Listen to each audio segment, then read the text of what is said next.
بسم اللہ الرحمن الرحیم۔ السلام علیکم۔ امیہ بن خلف مکہ کا ایک ظالم سردار تھا۔ اس کا ایک غلام تھا۔ جب اسے پتہ چلا کہ اس کا غلام بتوں کی پوجا کے بجائے ایک خدا پر ایمان لیا ہے تو اس نے اپنے غلام کو بلا کر کہا کہ تم کس کی عبادت کرتے ہو؟ غلام نے کہا میں محمد صلی اللہ علیہ وآلہ وسلم کے خدا کی عبادت کرتا ہوں، میں اس بات سے کبھی نہیں ہٹوں گا۔ امیہ کو بہت غصہ آیا۔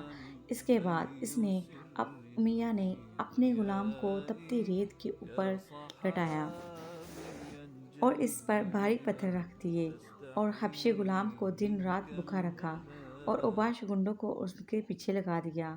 حبشی غلام صرف ایک ہی بات کرتا، احد احد احد، کہ اللہ ایک ہے۔ دوستو، اس حبشی غلام کا نام حضرت بلال رضی اللہ تعالیٰ عنہ ہے۔